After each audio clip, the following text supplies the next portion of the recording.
Nacional de Desarrollo. Es una división que surge con motivo de la Ley 19924, que es la ley de presupuesto, correspondiente al ejercicio presupuestal 2020-2024, aprobada el 18 de diciembre del año 2020, y en su artículo 510 justamente da creación a esta división, con el cometido fundamental de promover y solventar las acciones afirmativas y las políticas dirigidas a la población afrodescendiente en Uruguay, con el objetivo fundamental de mejorar su calidad de vida y contribuir a su desarrollo. Entonces, esta no es obviamente si bien la división es nuevita de 2020 y que entró operativa en mayo de 2021, no es, digamos, el primer mecanismo de equidad racial de este tipo con el que cuenta el Ministerio de Desarrollo Social. Ya dentro de la propia ley de creación del Ministerio de Desarrollo Social existe como parte de las rectorías que lleva adelante justamente el tratamiento de la temática afrodescendiente, y ya había tenido otros precedentes, como lo fue el Departamento de Mujeres Afrodescendientes, dentro del Instituto Nacional de las Mujeres específicamente, y posteriormente la creación del Departamento de Afrodescendencia. ¿Qué hay de diferente con la división? La división, en primer lugar, jerarquiza el tratamiento de la temática, al darle, digamos, un grado de división dentro de lo que es la estructura estatal, y además de eso es la primera vez que se le otorga un presupuesto propio, asignado por ley, para el trabajo dirigido específicamente al colectivo afrodescendiente, que es un presupuesto de 10 millones de pesos. Bueno, primeramente quisiera, no sé si, ahí está.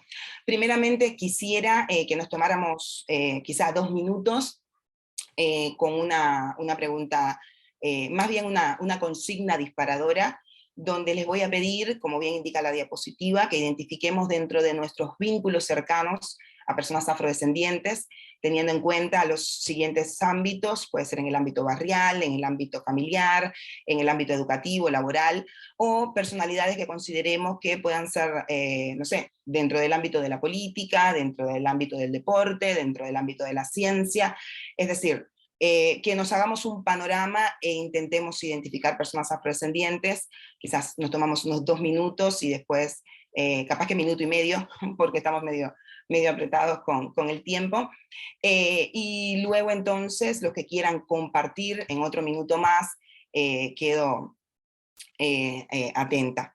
No sé, quizás ya alguien pudo haberlo tenido identificado. Yo creo que puedo ver el chat. No se pongan tímidos y tímidas, ahí tienen para levantar la mano. Ahí va, yo al menos el chat lo veo, es decir, que si alguien comparte por el chat, lo puedo ver. Si somos tímidos a la hora de hablar, pueden enviarlo por ahí, por el chat igual. Es más o menos un poco como para ir rompiendo el hielo, exacto.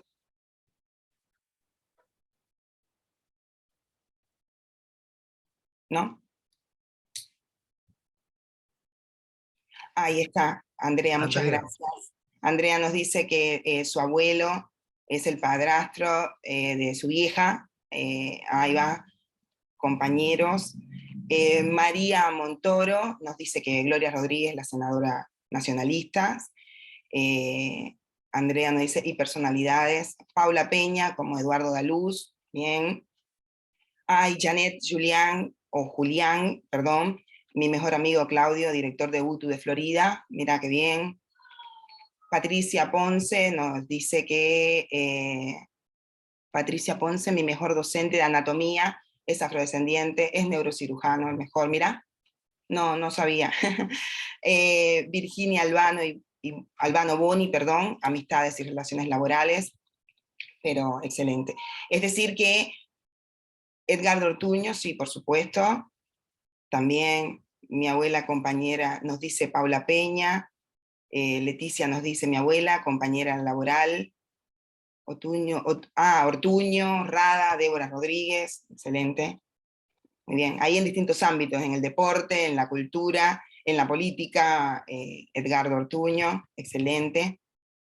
Pero muchísimas gracias. El médico alergista de Alejandra San Martín. Dice María Noel Palavecino, que amistad, varias amigas, compañeros de trabajo, estudiante, afros, varios, mira, y una amiga, nos dice María Alejandra San Martín. Pero excelente. Muchas gracias por compartir. Era un poco como para poner ahí a las neuronas un poco a mover, identificando ciertos vínculos. Quisiera iniciar más que nada la presentación de hoy, o la charla de hoy va a estar dividida en dos facetas fundamentales, tres más bien. La primera sería tocar ciertos conceptos que me parecen bastante importantes a la hora de hablar de los temas de afrodescendencia. La segunda parte estaría encaminada fundamentalmente a lo que tiene que ver con la legislación vigente, la normativa y la defensa de los derechos humanos. Y la tercera parte, que digamos sería el cierre, estaría más que nada enmarcado fundamentalmente en una de las normativas que sería la ley de cuotas, o la primera ley de acciones afirmativas que contamos, dirigidas específicamente al colectivo afrodescendiente. Ahí Laura Sarni nos dice que amigos, y también Paula Peña nos aporta que participó en actividades de la Casa de la Cultura Afro-Uruguaya. Muchas gracias, Paula. Entonces, primero partiendo por el inicio. ¿Qué se entiende como raza? Raza no es nada más que una construcción social que se formó a partir de la presencia de rasgos fenotípicos, es decir, los fenotípicos son aquellos rasgos que son generalmente visibles, como el color de la piel, las características del pelo, los rasgos faciales, estamos hablando de labios, nariz, orejas, constitución anatómica, que han sido sistematizados y justificados, dando las bases para construir la ideología racista y justificar la explotación de poblaciones africanas y americanas. Eso fue lo que le dio surgimiento justamente al concepto de raza, y sobre el cual se basaron en sus momentos para llevar adelante la esclavitud y con ello la trata transatlántica durante más de 400 años. Partiendo del concepto de raza, que obviamente sabemos de que desde el punto de vista biológico, o desde el punto de vista de las características genéticas, más bien está más que demostrado que no existe ningún tipo de diferenciación, esto que se le atañe a la raza, donde se establece de que por ciertos rasgos o por pertenecer a cierto grupo que tiene ciertos rasgos fenotípicos, se tiene diferentes, es decir, características diferentes, por lo general en situaciones de inferioridad, en comparación, en este caso específico, a afrodescendientes con personas no afrodescendientes. Entonces, ese surgimiento de la raza es ese surgimiento de ese concepto. Actualmente demuestra que genéticamente no existe nada que pruebe esa diferenciación de que una raza puede llegar a ser superior a la otra. Se mantuvo el concepto creado, y surge algo importante, por eso lo vemos por lo general cuando hablamos de raza, etnia, o racial y etnia, surge algo importante, y es que no debemos confundir lo que es la raza con un grupo étnico o con la etnia. Un grupo étnico es un grupo de personas que comparten elementos culturales diferenciadores de otros grupos, como la lengua, la cosmovisión, la culinaria, la historia y un origen común. Y puede darse también, aunque no siempre debe de ser así, por un fenotipo y un territorio compartido. Es decir, que también además pueden tener ciertos rasgos físicos y compartir un territorio, lo cual no necesariamente tiene que ser así. Y todos estos elementos conforman la identidad de cada integrante como parte de un mismo grupo. Es decir, que primero surge el grupo, y luego cada uno de los individuos se identifica con un grupo determinado. Ahí entonces es donde surge el concepto de etnia. Ahora bien, ¿qué serían afrodescendientes, o qué se entiende por afrodescendientes? Son aquellas personas de origen africano, o somos aquellas personas de origen africano, que viven en las Américas y en todas las zonas de la diáspora africana por consecuencia de la esclavitud, a quienes se les ha negado históricamente el ejercicio de sus derechos fundamentales. Justamente son, en otro de los conceptos que es similar, seríamos las personas que somos descendientes, perdón, de aquellas personas que fueron esclavizadas a través de la trata transatlántica, y que las trajeron forzosamente a las distintas tierras, y de ahí entonces justamente surgen las zonas de la diáspora. Esas serían las personas afrodescendientes. El término afrodescendiente surge justamente en la conferencia preparatoria de la conferencia de Durban, y es un término que en muchas ocasiones, igual lo veremos más adelante, pero me parece importante enfatizarlo ahora, en muchas ocasiones nos preguntan justamente ¿por qué afrodescendientes y por qué no negros? ¿Por qué muchas personas afrodescendientes, fenotípicamente afrodescendientes, es decir, con rasgos visibles afrodescendientes, deciden llamarse negras o autodenominarse negras y no afrodescendientes? Justamente afrodescendientes es el término políticamente correcto que se buscó o que se generó en esa conferencia preparatoria, que nos representa a todas las personas que descendemos de la diáspora africana. ¿Por qué razón? Acá en Uruguay podemos decir que están los afro-uruguayos, pero en Argentina están los afro-argentinos. Por ejemplo, en Colombia están los negros, palenqueros y raizales. Es decir, distintas denominaciones convergen en lo que sería afrodescendientes. Entonces, por eso es que es como esa unión de esas distintas denominaciones en los distintos países convergerían bajo lo que sería afrodescendientes. ¿Y por qué está bien también que otras personas decidan denominarse negras porque así lo prefieren? Hay un tema también de que muchas veces lo toman como algo que es una manera de resignificar a lo que consideran su raza, resignificar, y es una manera también de resistencia, el habilitarse a llamarse negros. Hay elementos que son constitutivos de la identidad afrodescendiente, que son 3 elementos fundamentales: el elemento étnico, el elemento racial y el elemento relacional. ¿A qué nos referimos con el elemento étnico? Como veíamos anteriormente en la diapositiva cuando hablábamos de la etnia, que entendemos como etnia justamente es la pertenencia o el sentido de pertenencia, la identificación con un grupo específico que se comparten ciertas características específicas. Entonces, ese es el elemento étnico. Yo siento una pertenencia a un grupo determinado de personas. El elemento racial, cuando hablamos del elemento racial, hablamos de la construcción social, es decir, la mirada del otro. Cómo nos ve el otro desde el punto de vista fenotípico, es decir, cómo nos ve la otra persona, si me ve con rasgos fenotípicamente afros o no me ve con rasgos fenotípicamente afros, pero igual soy afrodescendiente. Y un elemento muy importante que a veces se le deja de lado es el elemento relacional. ¿Qué sería el elemento relacional? Las vivencias de racismo y discriminación. Dentro de toda esta temática sabemos que lamentablemente tanto el racismo como la discriminación continúan siendo flagelos que nos afecta en la sociedad. Y que hay un tema, y ahí entramos a hablar de lo que muchos investigadores hablarían de colorismo. Hay un tema en cuanto a las vivencias de discriminación y racismo que tiene que ver con el colorismo. Entre más oscuro sea el color de la piel de una persona, más propenso está, lamentablemente, a sufrir situaciones de discriminación y racismo. Entonces, eso es parte también del elemento relacional, y que van atados a la identidad afrodescendiente. Por favor, ya estoy. Un concepto importante, y ya sé que me quedan 4 minutos, no puedo creer.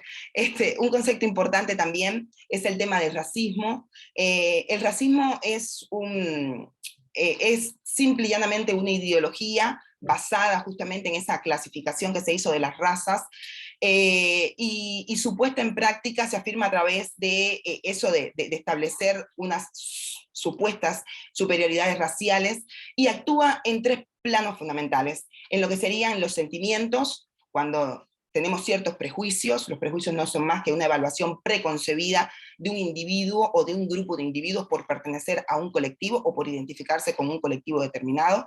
Por ejemplo, cuando yo tengo un hijo o una hija y el único médico, ahí justo nos hablaban de un neurocirujano, si mal no recuerdo, del pueblo, es afrodescendiente, y yo tengo ese prejuicio interno porque pertenece a un grupo determinado en el que yo no voy a llevar a atender a mi hijo con ese médico porque es afrodescendiente. Eso sería una de las partes. Luego estaría lo que tiene que ver con el pensamiento, es decir, con la creación de esos estereotipos, con los estereotipos donde encasillamos a las personas, ya sea por características positivas o características negativas, y donde decimos, no sé, donde hablamos que esta persona, por ser afrodescendiente, debe de ser un buen jugador de fútbol o un mal ingeniero, y ahí ya es decir, encapsulamos a la persona de acuerdo a esos estereotipos que nos hemos creado. Igual el estereotipo no quiere decir que sea una palabra negativa todo el tiempo. Por ejemplo, en la informática, en cuanto al lenguaje de modelado unificado, se refieren a estereotipos justamente a los compartimentos que repiten ciertas características y que tienen los requisitos para comunicar al software con cierto diseño. Entonces, eso en ese caso no sería negativo, pero para el caso de cómo se pronuncia el racismo, sí. Y luego, cuando se pasa a la acción a través de la discriminación racial, que ya ahí sí se toman, digamos, de otra manera, ya no son sentimientos ni pensamientos, ni es algo que yo considero y pienso, sino es algo que yo actúo directamente a través de la discriminación racial. Esto se ha impregnado de tal forma en las dinámicas sociales que dificulta su identificación y posterior de construcción. Por tanto, el racismo no es algo que sea innato, sino es algo que es aprendido a través del lenguaje, a través del discurso público, ese que se difunde, que se divulga tanto en los medios de comunicación, en la política, en las casas, en las escuelas, es decir, que no sea algo que no sea imposible de construir. Marianela y Omar, yo acá no sé, tenía algunas No, cosas más. no, seguí un poquito más, así te damos el cierre bien, tranquila. Ahí va, porque estoy medio nerviosa con los tiempos, tengo el cronómetro No te de pongas repente, nerviosa, dale, 5 dale o el 6 cierre minutos tranquila. más. Ahí Sí, va, sí, no profundizar, pero sí mencionar algunas cosas y luego pasar sí. a la parte de los derechos humanos y la normativa. En ese sentido hay varios tipos de racismos, el de costumbre, el emotivo, el con visión, el axiológico, el estructural es el que permea toda la estructura, el institucional, que es el que a través de procedimientos y procesos se perpetúa dentro de las instituciones. Dentro de costumbre, por ejemplo, es ese que es el que llamamos irreflexivo, naturalizado, que está culturalmente establecido, cuando mencionamos esas frases que parecen inocentes, o esos chistes donde, no sé, hoy tuve un día de negros, vuelvo a negro, vamos a trabajar como blancos, eso es parte también del racismo, o el emotivo, que es a través de la manifestación del miedo, del rencor o del resentimiento hacia un determinado grupo de personas, no sé, cuando asociamos a las personas afrodescendientes en temas de peligrosidad, no sé, una señora va cruzando la calle y ve que viene una persona afrodescendiente y sujeta su cartera, y esto se hace aún peor si hablamos que ve una persona afrodescendiente masculina. O el de convicción axiológico es cuando existen valores o creencias que atribuyen ciertos predicados, ya sean positivos o negativos a las personas, cuando hablamos de la hipersexualización, sobre todo de las mujeres afrodescendientes, o cuando hablamos de lo que decía anteriormente, qué extraño que no seas bueno en el fútbol, o qué raro que puedas tocar bien el piano.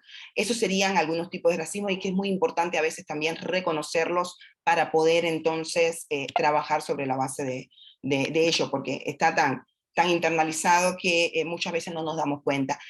Y de la discriminación racial, compartir brevemente la definición que emplea el Comité para la Eliminación de la Discriminación Racial, que es justamente un órgano que está integrado por expertos independientes, y dice que es cualquier distinción, exclusión, restricción o preferencia basada en raza, color, descendencia o origen nacional o étnica que tenga el propósito o el efecto de anular o perjudicar el reconocimiento, gozo o ejercicio en pie de igualdad de los derechos humanos y las libertades fundamentales de las personas. Acá hay un cuadrito justo donde lo llevamos en por qué no es correcto usar el término negro o negra, y es correcto usar el término afrodescendiente. El término negro o negra fue un término impuesto por los esclavistas. Sin embargo, el término afrodescendiente es un término que fue elegido por la población afrodescendiente en esta conferencia de Durban que le comentaba, bajo esos preceptos, es decir, nadie lo impuso, se eligió. El término negro está cargado de connotaciones negativas, un día negro, el mercado negro. Sin embargo, el término afrodescendiente revaloriza todo un legado cultural de toda una población. El término negro surge para posicionar a las personas de origen africano como objetos de explotación, a diferencia del término afrodescendiente que nos pone como sujetos de derecho para posicionarnos frente a los estados. Y por último, el término negro hace referencia a un color de piel común. Sin embargo, el término afrodescendiente hace referencia a una ascendencia común.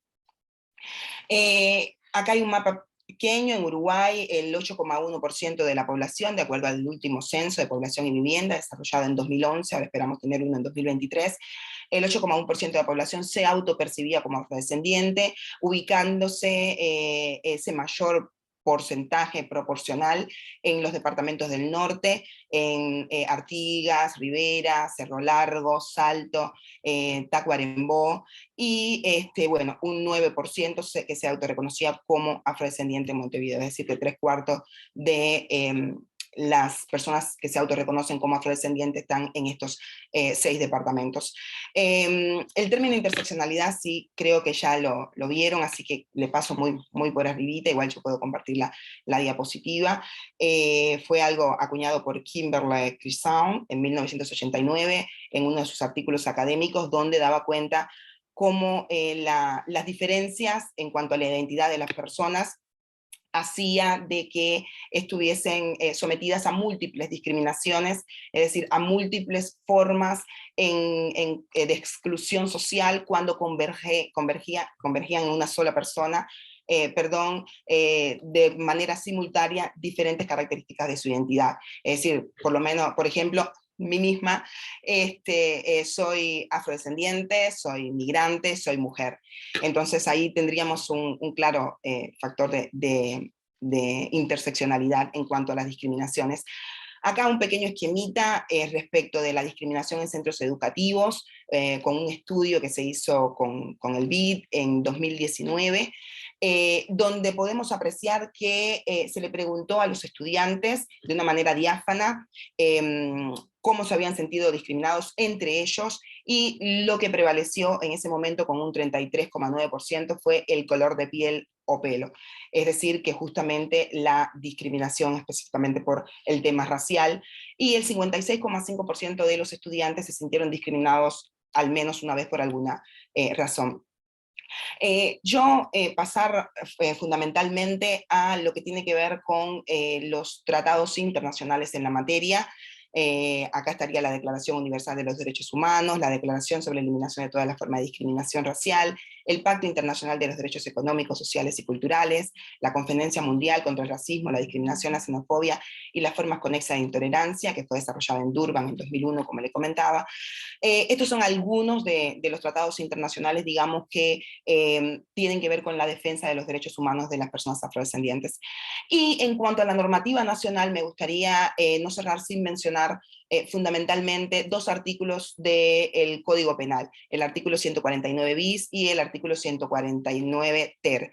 En ambos artículos se habla sobre, en el primero, en el caso del 149 bis, la incitación al odio, desprecio o violencia hacia determinadas personas, y en el caso del 149 ter, la comisión de actos de odio, desprecio o violencia contra determinadas personas. Por ejemplo, en el año 2020, haciendo uso de estos artículos ante el Ministerio del Interior, se presentaron 44 denuncias, es decir que por lo menos dentro de la parte penal hay un marco que protege en este caso. Y luego también podemos hablar como normativa nacional en defensa de los derechos de las personas afrodescendientes. Está la ley 17817, que es la de lucha contra el racismo, la xenofobia y toda otra forma de discriminación, que es quien le da además creación a la Comisión Honoraria contra el Racismo, la Xenofobia y toda otra forma de discriminación. Esta Comisión Honoraria está integrada por el MEC, que es, digamos, quien la preside, el Ministerio del Interior, el Ministerio de Relaciones Exteriores. Está integrada también por un representante de ANEP Codicen, y además de eso está integrada por el Ministerio de Desarrollo Social. Eso como parte de las políticas de no discriminación. En tanto, por ejemplo, la ley 18059, que es la del Día Nacional del Candombe, la cultura afro-uruguaya y la equidad racial, donde se proclama justamente el 3 de diciembre como este día, es una de las políticas tendientes fundamentalmente a recuperar la identidad de la población afrodescendiente, es decir, las políticas identitarias más encaminadas a la parte cultural y de participación en distintas esferas. Y por último tendríamos la ley 19122, que es la fijación de normas para favorecer la participación de las personas afrodescendientes en el área educativa y laboral, ya directamente como una ley de acciones afirmativas o la ley de cuotas, como se le suele llamar. ¿Qué no sería una acción afirmativa? Una acción afirmativa no sería un acto de discriminación, no sería un favor, no sería un beneficio. Las acciones afirmativas deben de reunir tres cosas fundamentales, que los reúne la ley 19122. Sería una situación de discriminación sostenida, reconocida, y que se mantuviese en el tiempo, como lo sufre y lo sufrió la población afrodescendiente. En segundo lugar, que sea una ley que sea temporaria, es decir, temporal. Esta ley fue promulgada en 2013 y tiene un tiempo de implementación hasta de 15 años. Y lo otro es que las personas que accedan a través de esas leyes de cuotas, o las personas que accedan a través de esas leyes de acciones afirmativas, deben de reunir exactamente los mismos requisitos que el resto de las personas que se postulen para cada uno de los cargos. Acá mencionar brevemente en el artículo 19 de la ley 19122, perdón, el artículo 1, donde se reconoce justo la situación histórica que ha sufrido la población afrodescendiente como víctima del racismo, de la discriminación, de la estigmatización, y justamente la ley espera contribuir a reparar esos efectos. Algunos de los artículos, donde en el artículo 4, en el ámbito laboral, se separa un cupo del 8%, dirigido a la población afrodescendiente, de los cargos que se deban de estar abriendo para ocupar en el año, en los poderes del Estado, en el Tribunal de Cuentas, en la Corte Electoral, en el Tribunal de lo Contencioso Administrativo, en los gobiernos departamentales, en los entes autónomos, en los servicios descentralizados y las personas de derecho público no estatal. INEFOP también debe de separar un cupo no inferior al 8% en todos sus planes de capacitación, y en cuanto al ámbito educativo, lo mismo en cuanto a becas y programas. Y ahí en el artículo 8 también establece lo que tiene que ver con los programas educativos y de formación docente, la importancia de incorporar el legado de la población afrodescendiente, y también los aportes de la misma a la construcción de la nación uruguaya, y sobre todo también incorporar lo que tiene que ver con el pasado de estigmatización y discriminación. Otra de las situaciones, y ya ahora sí les prometo que vamos terminando, es los 2 decenios que se tienen establecidos: el Decenio Internacional para los Afrodescendientes, que va de 2015 a 2024, a través de la resolución 68-237 de la ONU, proclamado en diciembre, y que lleva como lema afrodescendientes, reconocimiento, justicia y desarrollo, y por su parte el plan de acción del decenio de las y los afrodescendientes en las Américas de 2016 a 2025, proclamado entonces por la OEA. Es un espacio propicio justamente para que los estados, la academia, lancemos políticas, ya sea desde el ámbito de vista legal, simbólico, pero que vayan dirigidas justamente a la promoción de los derechos de las personas afrodescendientes. Bueno, muchas gracias. Acá estarían los contactos de la división. Bastante medio rápido y atropellado, mis disculpas por eso. Solo para culminar, solo cerrar pidiendo de que, o recalcando un poco de que la inclusión no está solo en llevar adelante acciones afirmativas, la inclusión también está en el lenguaje, está en la educación,